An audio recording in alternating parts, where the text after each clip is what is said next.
Welcome back, chat. Today we are diving in. We're in geometry. We did our quiz. I'll have the quizzes graded and back to you by tomorrow. Today we get to start 1.5. And Ray, what you've highlighted, Ray is not a huge fan apparently of writing stuff. I'll tell you, neither am I. There's a reason that I have a bunch of Holloway shorthands and things. However, in the world of science and math, I would argue, builds up to all the sciences. You can't do biology without math. You can't do chemistry without math, or physics. All those things are math-based, right? What lives below math?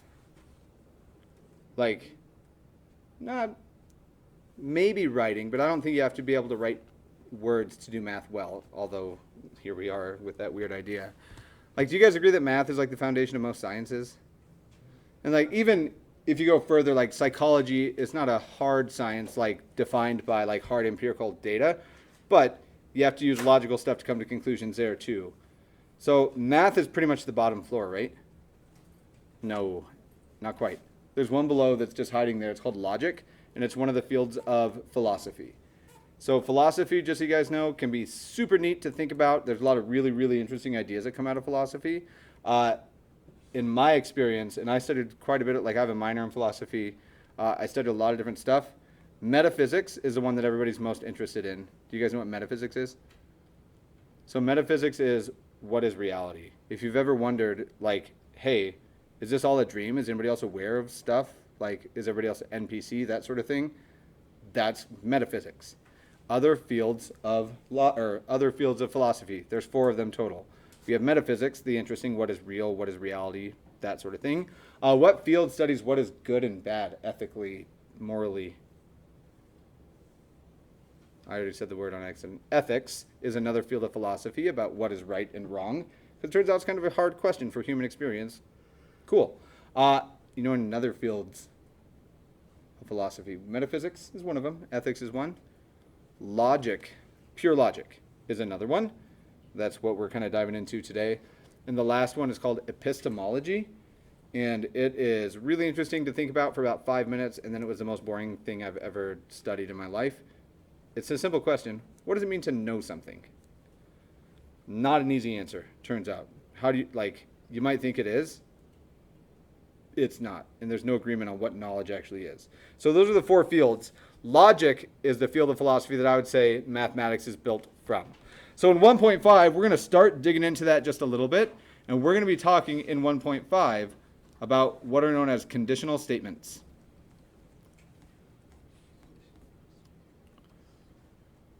Now, we have seen a handful of conditional statements already today and so far this year. Cool. So as we're looking at this, I'm going to ask you a couple of questions, and you don't have to jot all these down, but I just want to phrase some. And I just want you to tell me which one is always true, like which ones are sometimes true. So here's my first one. If it's raining, then it's August. Is that a true statement? No. Is it ever true? No. It's never raining in August? Well, it's like true, But it's not guaranteed to be true, right? Yeah. Because it's raining, but it's September. Okay. How about if I heat up water, it boils? True. Always true? Is it? How much heat? Oh, it depends on how much you heat it, right? If I increase the temperature 1 degree Celsius, is that heating water? No. It heated it, right? But did it necessarily boil? No. So maybe it's not always true. How about this one? If a triangle has one right angle, then it's a right triangle. I think so, right? If a triangle has a right angle. So we can see that there's some conditions that we're satisfying either completely or not in those examples, and that's a really easy way to sneak in. So the first thing that we're going to knock out is some logical symbols.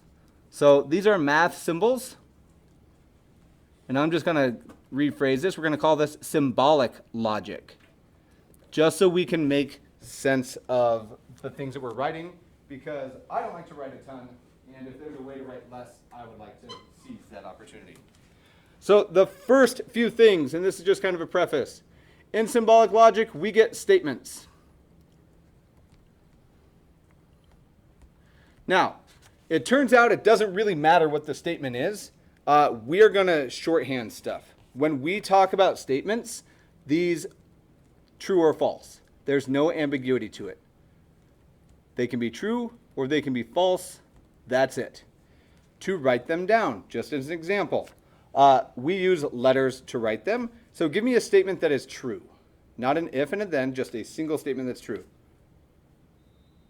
Water is what? Give me one that's not controversial.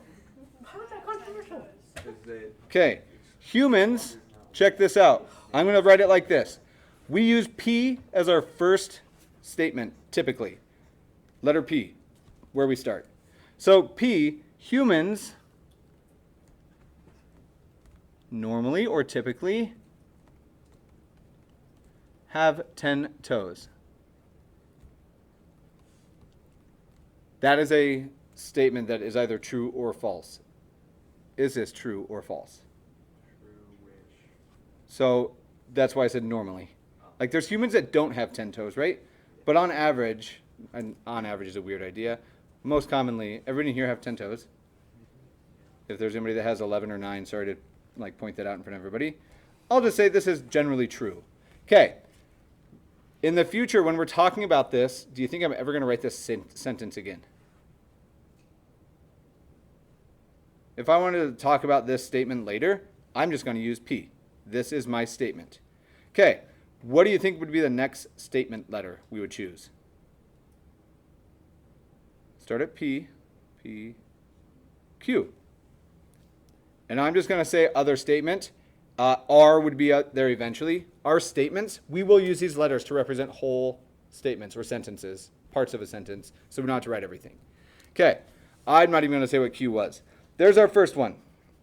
Now, beyond this, we get biconditional or conditional statements, which I know that we already have, but here's our first big point, and I'm sorry for the redundancy. We have some statements. I don't think I need any more fancy shorthand right now. I just want to make sure we have statements that have true or false values. So many words trying to come out at once. So here we go. Let's define a conditional statement. And I'm just going to say conditional. I was going to call it conditionals, but I lied. Conditional statement. Now, we could be really wordy with this. I don't really want to. Here we go. If P and Q are statements, so we'll just say given two statements,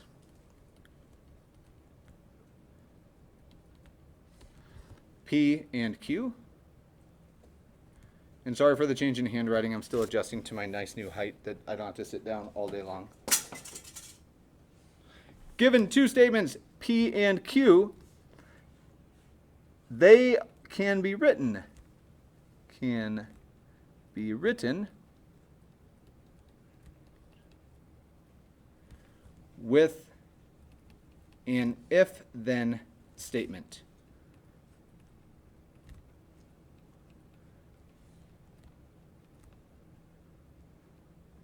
Have you guys seen if-then show up in math from time to time?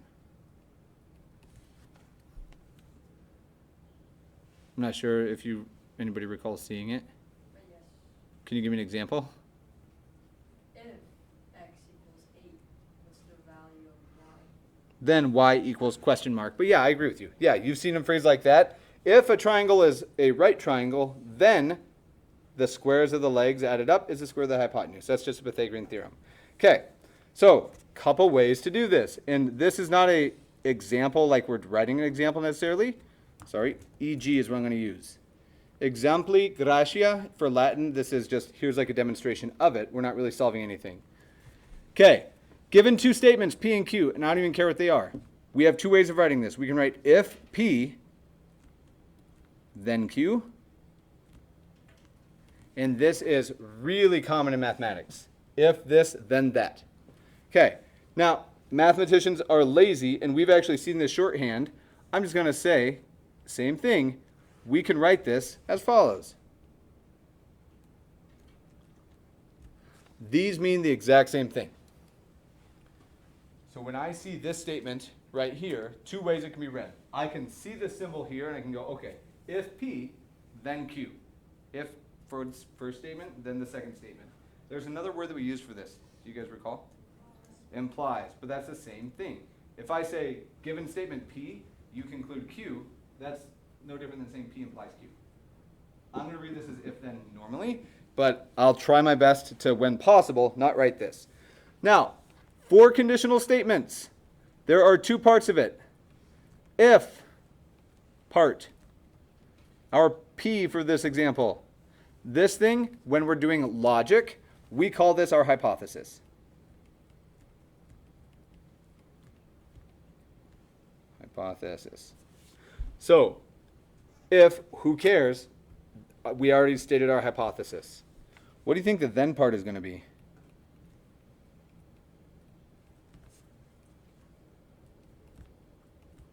Good. The conclusion.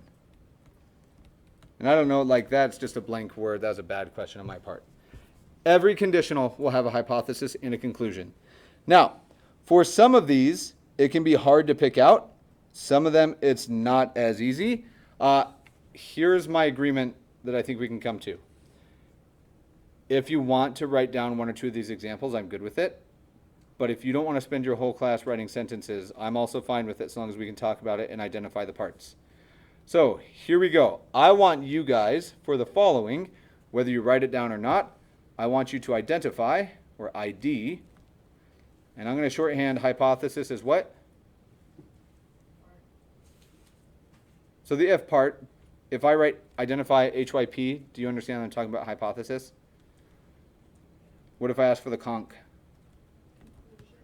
Okay, cool. So I will write one here. Here we go. If a foregon is a square, if a foregon is a square,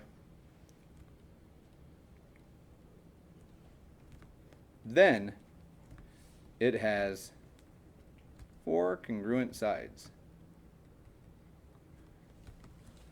All that I want you guys to do, and we can probably not write another one right now, is we very clearly have a conditional statement here.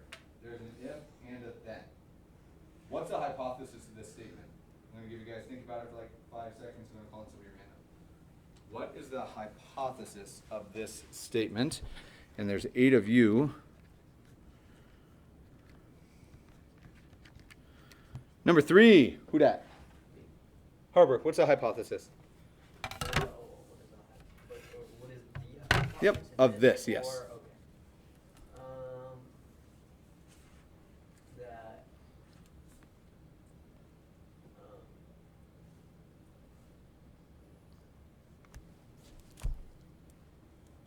So it's way, like, I have a feeling you're thinking about it too hard. Is there a clear, easily identifiable part that's if? yeah, I was just gonna say kind of like the whole thing. So we won't say the whole thing, and I know it seems odd, but is this what your gut is saying? Yeah, pretty much. If this is statement P, if a foregon is a square, there it is. That's our hypothesis. That's it. We can identify it. Just not the if part. Yep, we just take off if, and there's a reason we do that. That's why I was like, it's Yep. like the whole thing. And we'll see why we do that here in a second. Andrew, what's the conclusion? It has 4 sides. Boom. Is that crazy difficult to do? I don't think so. Now, are there situations where maybe it's not going to be as clear? So check it out. Oops. I'm going to write another one, and you guys don't have to write it. All I care is that you write the hypothesis and conclusion. I'm going to make a claim that all 5-gons are pentagons. Now, this is a weird one because it doesn't feel like a conditional statement anymore. This one's going to take a little bit harder of a part, but I want you guys, give you like 30 seconds again. Could you make this an if-then statement? And if so, what would you say is the if? I'll give you a moment. This one's a little different, right? Cool. Talk it out. At it, I would just say, okay, let's make sense of this. P would be has 5 sides. That's my hypothesis. And what do we conclude if that's what we choose for the hypothesis? Our Q? Pentagon. It's a pentagon. Okay. One more way we could do this, and we're just going to talk this one in lieu of writing it. What's something you guys might get in trouble for at home? Chores. So if you don't do your chores, what might happen? Like a punishment. Could we just say, in general, not, and I know it's not true for everybody, but if you don't do your chores, then, I don't know, you get grounded. Could we assume that that's a statement? Okay. What if I just said, you get grounded if you don't do your chores? Does that mean the same thing? I'll write it because I know it can be hard. You don't have to write it. You get grounded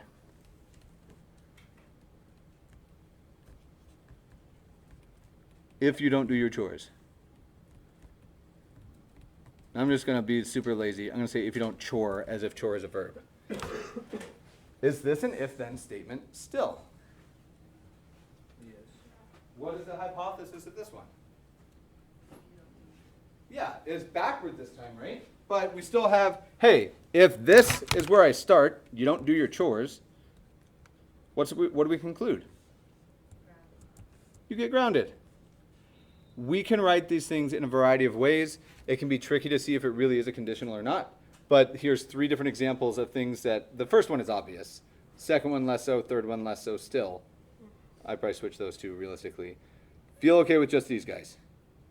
Okay, now, for this, there's some really weird stuff that happens in logic that I hate the way that this works, but you guys will hate it too, and we'll all just share in this one singular uniting hateful idea.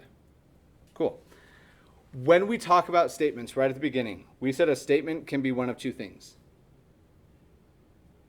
What did we talk about at the beginning? Like, for example, P or Q, doesn't matter. It can only be one of 2 things. It can either be true or false. So this one, we're going to gloss over it fairly quick. I will not make you guys make these, but it's nice to see how this logic works out. We have within our conditional statements this idea of a truth table. Now, if you were to study philosophy and pure logic, so there's no math involved in it, not directly anyway, it's just the rules of logic and what are we allowed to think, you encounter these all over the place. All this is a way for us to organize our thoughts, organize conditional logic. Okay. Now, we're going to build one truth table here, and then I want you to see it. I want you to be aware of its existence, but it's really tedious if we have to do it all the time. There's one weird part that comes out of this. So let's consider, and we'll just do an example with it. I want us to consider the following conditional. And I'm going to come around. I try not to look at what you're writing like super frequently, but I want you to consider if P, then Q.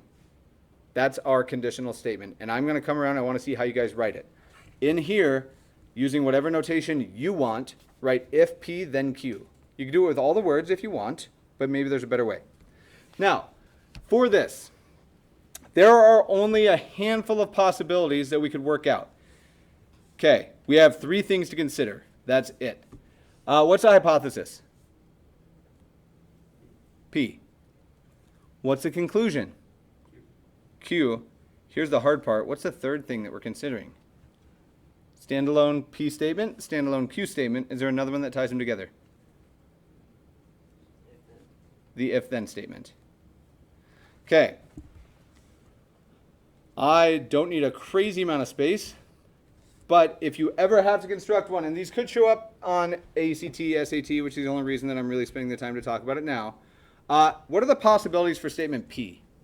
It can only be one of 2 things.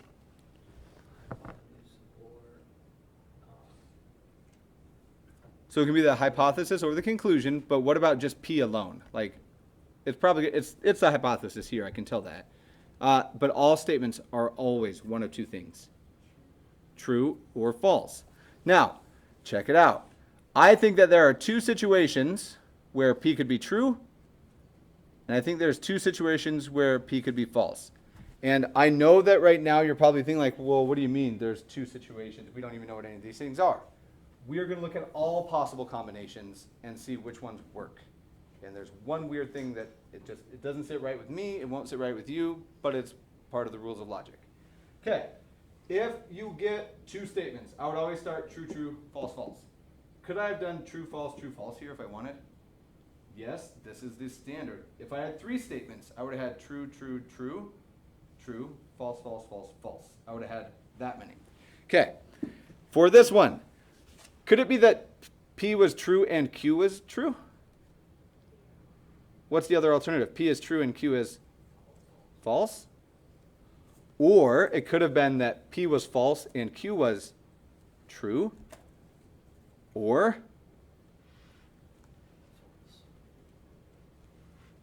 everybody cool with, like, this is just a nice way to organize them. That's the 4 different ways that you could tie P and Q together. Okay, here's the super irritating part, and we're just going to see where your intuition is first. If P is true and Q is true, what do you think we decide about the conditional? True. It's true. Okay? Everybody think that seems reasonable. What if P is true and Q is false? False? Seems reasonable to me. Welcome to weirdness. What if P is false and T is true? It's true. Then What if P is false and Q is false? That's wrong. It's also true. This is annoying. It's so annoying. It's annoying for me. It's annoying for you. But here's the rule that we're going to follow. There's only one very specific situation where a conditional statement is said to be false. It's when a true hypothesis leads to a what? true. False. Only one word's false. True hypothesis leads to a false conclusion. So we're just going to make a big statement. Only false if true hype gives a false conclusion. Now, there's ways to try to justify why this is. And I'm going to write some silly sentences up on the board, or at least say some, but I'll write them so that you guys can make sense of them. It gets a little bit easier to think about when you get some examples of just how outlandish these things can be. Can we just agree real quick that I'm a human and I'm from planet Earth? Okay, so I'll tell you, I'm a human and I'm from planet Earth. Those are 2 true statements. But check out what happens, and you don't have to write these. I just want to look at this, and it's faster for me to type. If Holloway is from Mars, then the sky is blue. Okay, and we'll even go crazy. Green. Am I from Mars? No. So whatever the other part is, like, we don't have a good way to say true or false. Do you agree with that? Like, these 2 things, they don't even have to be linked to be a conditional. But if you're looking at it, false leading to false, it seems wonky and strange, right? But if we have just a whole premise, our hypothesis is nonsense to start with, we just default to it being true. And I know it's odd, but any time that this happens, we're going to default to true. It's strange and we hate it. Can you make another silly one? If I have green hair, then you won't ever get homework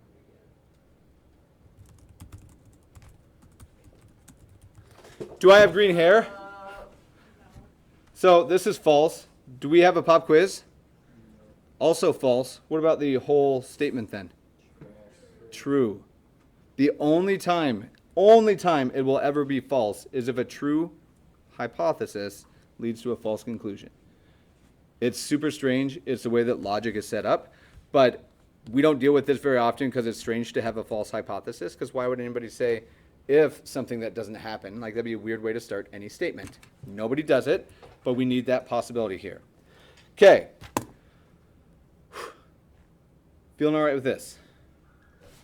So let's write a couple little things here. Okay. New vocab showing in here, and I don't like using my symbols. I'm going to use an asterisk. We need to talk about a negation. I'm going to make this a vocab. A negation. Now, all that this is going to do is it's just going to flip the truth value of something. So we'll look at how we pronounce it, but we'll say negation. It just changes truth value of a statement. Change truth. I'm just going to say truth of a statement. You will hear me say the truth value over and over and over. I'm never going to make you guys write it. I'm not asking for a number. The truth value is one of two things. It's either true, there's one value, or false. You got it. So, here we go. Let's make up a statement that is true, a single statement. So, EX, we'll do an example. Let's write a statement P together. Something true. If, Nope, we don't need an if. Holloway is old. That's subjective. Holloway is my geometry teacher. Is this a true statement? Yes. So your book, I haven't seen it do it the same way. Anytime that I'm given statements, I like to take the second to say, okay, this is true. Okay, to write the negation of it, there are some symbols that we're going to use. So this statement is just read statement P. Everybody okay with that? I'm hopeful that this is like the most boring lesson of the entire year. It typically is. Okay, here's the negation. Two ways you can write it. We can use this statement, or some books will use this statement. I use the tilde, but it makes it weird when I'm trying to organize my notes because I use tildes for stuff. These two are the same. These two statements right here, if this is statement P, these, and I'm going to default to this one, this simply reads not P. Okay.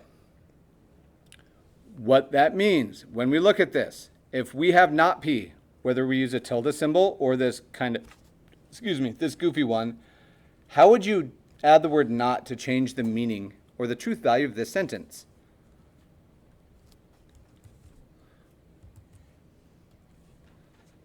Add the word not in here and make it so it's a false statement instead. Hey, could you just say Holloway is not my geometry teacher? If we make that little change and add the word not, did it change truth value? Yes. Yeah, I think so, right? So we see, okay, we have it. It's now a false statement. We have simply used a negation, negating the truth value, not like the number. Okay. Do you think it's always this easy? Now, there's some language that we can write that'll make this weird. For example, let's say we have a statement Q. Q is an even number. Can you write or tell me what not Q would read? If the statement, and I know it's hard, I'll write it up here. You don't have to write it. Here's Q, just so we can think about it. I'm going to say, I'm trying to think. I don't want to use the word if because we're not doing conditionals yet. Don't know why it does that. I got to erase it because it won't let me undo it. N is an even number. There's a statement. How would you read this then? Here's Q. How does this one read? Not Q. So if Q says that N is an even number, what's not Q? N is not an even number. Everybody okay with that? Is that the only way that it might be presented, though? Give me another way to write this negation without just adding the word not.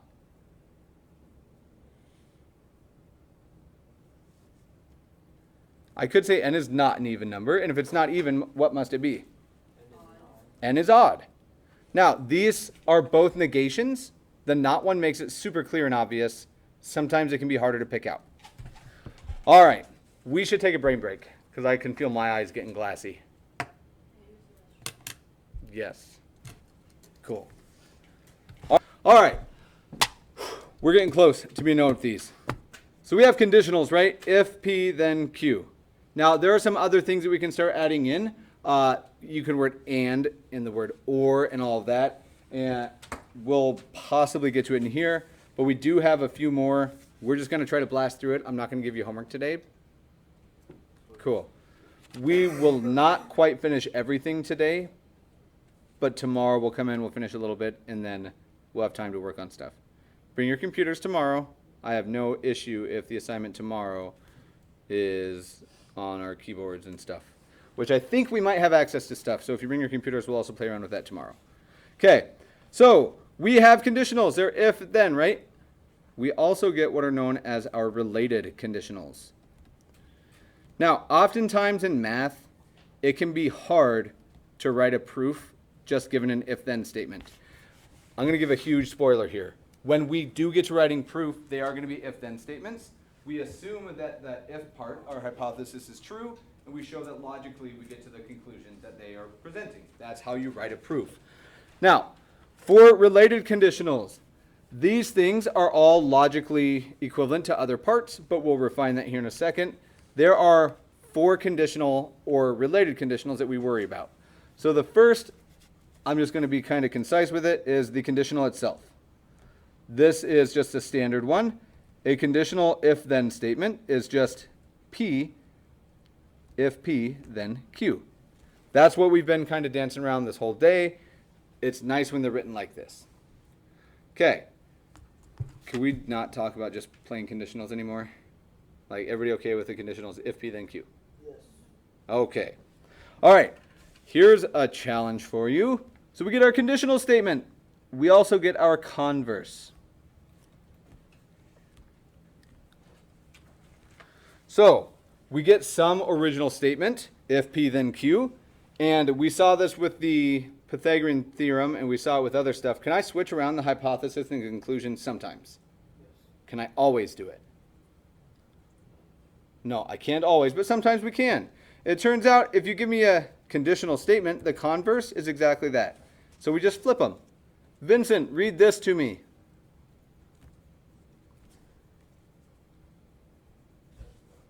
This part right here. What does this say?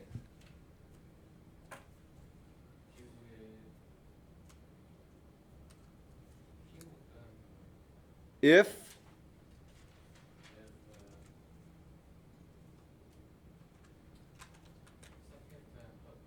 so it is. Like you're thinking too hard, man. If, what's my hypothesis?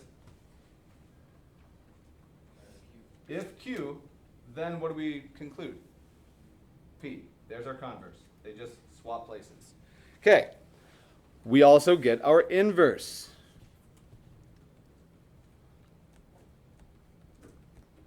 Okay. The inverse, and I'm going to ask somebody to read this, is this guy.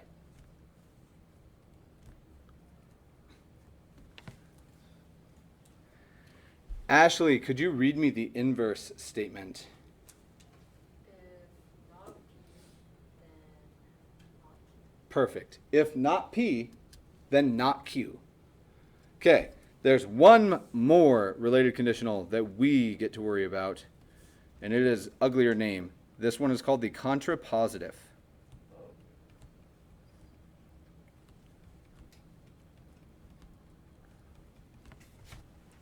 All right, very last one. Notice we got to conditional to the inverse just by negating it, right? What if we took the converse and negated it? How would it read? If not Q. If not Q, Not P. then not P. Okay. Blah. For today, this does not happen very often. I think I might give us 5 minutes of chill time. Let me verify that that's indeed what I'm going to do. Nap time? Is 5 minutes enough for a nap for you? No. All right, let's check one out here. We're going to sneak in one more definition. I lied right to your faces. Cool. All right. These guys, we'll see some more. These show up all the time. Sometimes it's hard to prove this one, so we'll instead prove this one. Okay. Logically equivalent. Logically equivalent. If the conditional is true, the inverse is true. If the converse is true, the contrapositive is true. Always. Okay. Last one. And I'll give you guys a second, sorry.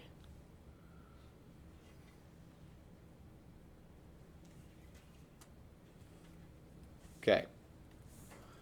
Here we go. So we did conditionals, we did the truth table, we did related conditionals.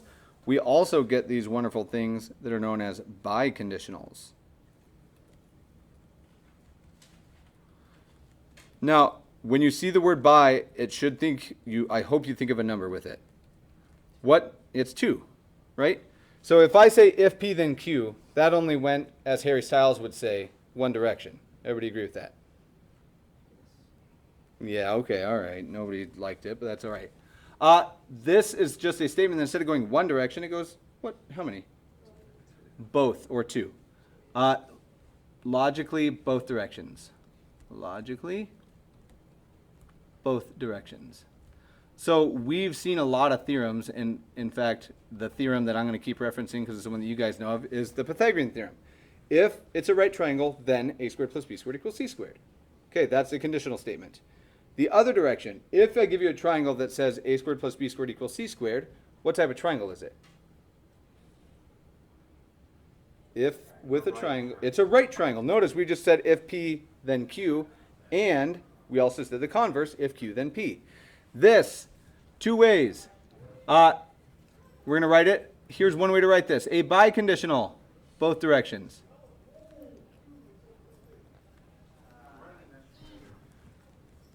Okay. So this is the way that we do it. It's a double-sided implication. This just breaks down to if P then Q and if Q then P. Alternatively, we got 60 seconds left. Here we go. Here's the other way that we can do this. P if and only if Q. And there's one last little thing to write, and then you guys can put your folders away. Everybody agree that the words if and only if can be kind of wordy? So mathematicians and logicians, logic people, agree with you. P if Q. IFF is short for if and only if, which is our double implication.